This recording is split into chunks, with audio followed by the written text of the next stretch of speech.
Hai, selamat datang di Hobi Nonton, channel yang membahas alur film ini yang pastinya oke banget guys.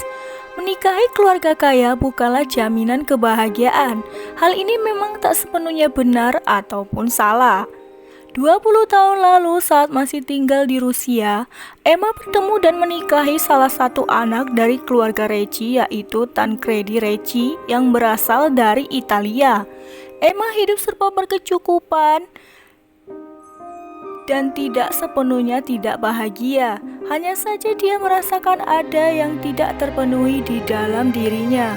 Sampai suatu hari dia bertemu Antonio, seorang koki berbakat sekaligus sahabat baik Eduardo, putra sulung Emma. Ada getaran yang Emma rasakan, seolah itulah yang dia cari selama ini. Dengan alur yang cukup lambat, sebenarnya konflik yang ditawarkan film ini cenderung sederhana, masalah klise para orang kaya. Terlepas dari itu, sinematografi yang ditawarkan lumayan memanjakan mata. Adegan rancang yang ditampilkan juga tidak terlalu vulgar dan masih bisa dinikmati. Dengan akses yang cukup mudah, Emma dan Antonio lebih mudah untuk saling bertemu, hingga membawa mereka ke hubungan yang semakin jauh. Emma yang datang ke Sanremo untuk menemui putrinya Beta, tidak sengaja bertemu Antonio. Antonio lalu mengajak Emma ke suatu tempat di sebuah gunung, yang rencananya akan Edo dan Antonio jadikan tempat untuk mereka membuka restoran. Sepanjang perjalanan ditunjukkan pepohonan hijau dan pemandangan indah yang menyejukkan mata. Singkat cerita, keduanya sampai, entah bisa dikatakan karena terbawa suasana. Antonio lalu mencium Emma dan Emma menyambutnya. Sejak hari itu keduanya semakin sering bertemu. Rumah di gunung itu jadi saksi keduanya sering memadu kasih. Sementara putri Emma, Beta, yang akhirnya mengakui dirinya seorang lesbian, berhasil berpacaran dengan gadis yang disukainya. Sebagai ibu, Emma cukup berpikiran terbuka. Dia tidak menjudge pilihan putrinya itu.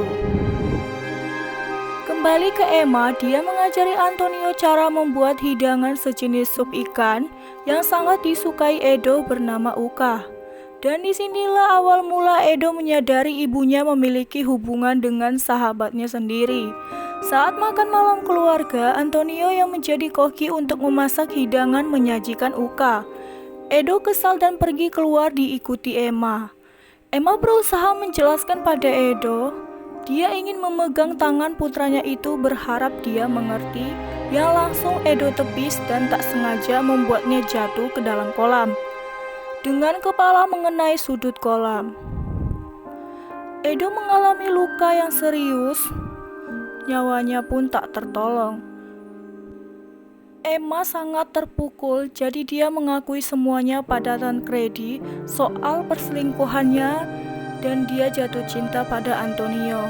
Menuju akhir film, Emma buru-buru berkemas dibantu Ida, asisten rumah tangga yang dekat dengannya. Tidak ada percakapan atau tangisan yang meraung-raung, hanya saling menatap antara Emma dan Beta, seolah kita diminta untuk bersimpati pada Emma. Menurut kalian, kemana Emma akan pergi ya?